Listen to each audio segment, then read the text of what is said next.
বাবা আম্মা কি হইলো বসে আছেন কেন? খাবার সামনে নিয়ে বেশিক্ষণ বসে থাকতে হয় না, তাড়াতাড়ি খাওয়া শুরু করেন, মাছি মুছি বইব তো। এই শালিরা খাও।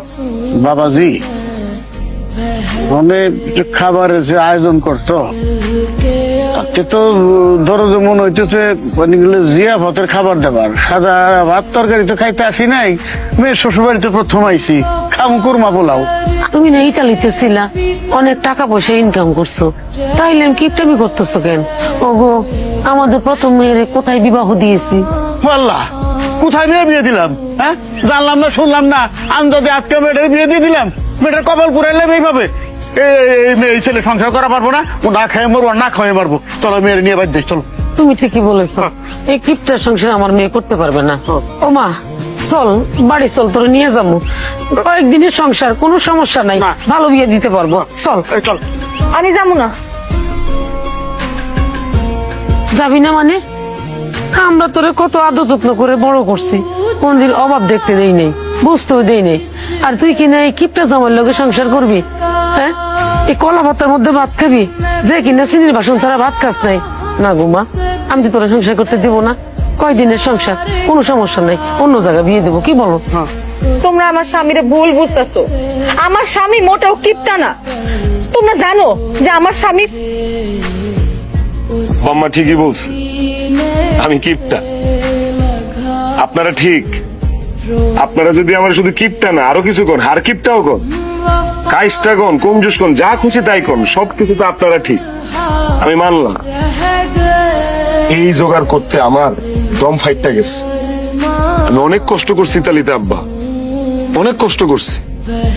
প্রতিটা টাকা আয় করতে আমার মাথার ঘাম পায়ে ফেলতে হয়েছে ইতালিতে। খায়া না খায়া টাকা জমাইছি, 3 বেলা জায়গায় 1 বেলা খাইছি, সেভিংস করছি। কারণ দেখছি তখন আমগর যারা প্রবাসী ভাই ব্রাদার ছিল দেশে আইতো, সেভিংস রাখতে পারতো না, ইচ্ছা মতো টাকা পাঠাইতো দেশে, পরিবারের লোকজন উড়াইতো, নষ্ট করতো, নিজে দেশে আইসা 70, তারপর আবার প্রবাসে যাইতো, আত্মহত্যা করতো।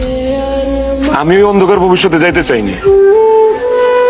কারণ দিন শেষে আমরা যারা প্রবাসী দেশে আইসা আমগর যদি সেভিংস না থাকে, আমরা আসলে আর কিছুই পাই না। আমি হয়তো বা ভাগ্যবান, আমার একটা ভালো বোন আছে, আমার দুলাভাই আছে, আমি একটা ভালো সুন্দরী মাইয়া বিয়া করছি। আপনাদের মাইয়াও আমার শুরুতে কিপটা মনে করতো, কিন্তু এখন জিগান ও আমার আর কিপটা কইব না। কারণ ও দেখছে আমি ওর জন্য কি নিয়ে আইছি।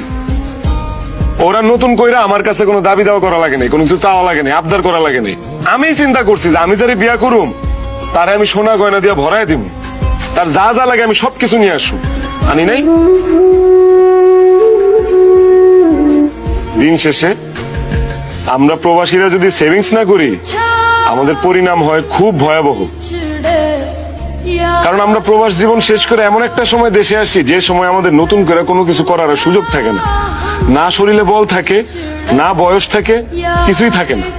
তখন আমরা হয়ে যাই নিঃস্ব। এখন যদি আপনারা আমার কিপটা কোন, আমার কিছু যায় আসে না, আমার মনে কোনো দুঃখ নাই। আপনারা যদি আপনার মাইয়ারে নিয়েও যাইতে পারেন, নিয়ে যান, আমার কোনো কিছু বলার নেই।